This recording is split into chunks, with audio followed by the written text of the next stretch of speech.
This past weekend's Red Bull RB7 entertains South Africans from all walks of life with its presence in the streets of Sandton, and in the hands of 53-year-old former Formula 1 driver David Coulthard, it looked just as quick as when it won the championship in the hands of Sebastian Vettel in 2011. The F1 showrun did increase the cause for the sport to come to the one continent where it does not have a race on the F1 calendar, and that is the continent of Africa. South Africa has the infrastructure to host a world-class event. It also has an FIA Grade 2 racetrack in Kyalami, which also needs just minor upgrades to be given a Grade 1 certificate, which could tilt the scales towards Mzansi. Mayor Morero gave an update on the city's plans to bring Formula 1 to the City of Gold sooner rather than later. What is the city of Joburg doing to help motivate Formula 1 coming to South Africa?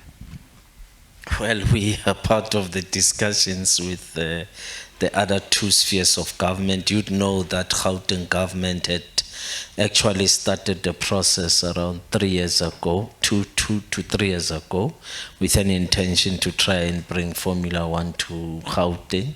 So I think that discussion and debate will still continue because the sponsorship itself requires sufficient resources.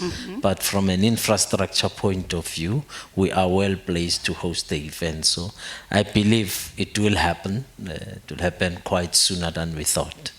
Former Formula 1 driver David Coulthard also weighed in on the growth of F1 showruns around the world, which has taken the sports to as many markets and audiences as possible.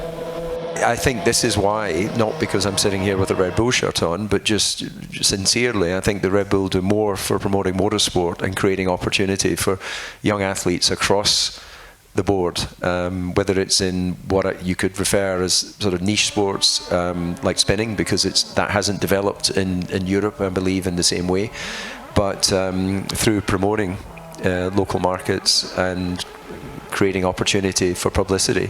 You know, the world is so connected today. I've got no doubt that we'll see, you know, spinning in Europe in the future.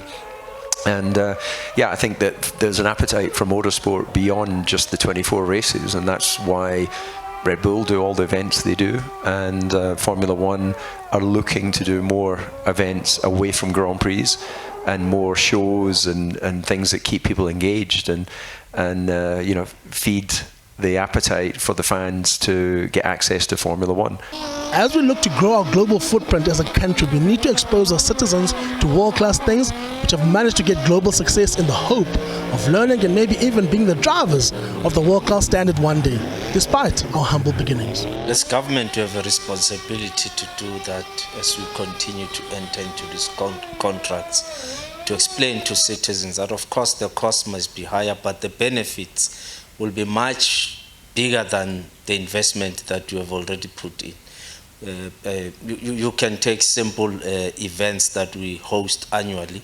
We host what we call the Joburg Open. And during that Open, what we have been able to quantify over the years is that we spend about 25 million, but the returns have been over the 25 million, in the sense that the hotels get booked, the Uber drivers, and our economists will then track from time to time the economic impact of those particular events. I might not have the actual figures at this moment, but we are able to track through the entire year what type of investments came into Johannesburg, and we quantify them on an annual basis. For SABC News, this is Sandton.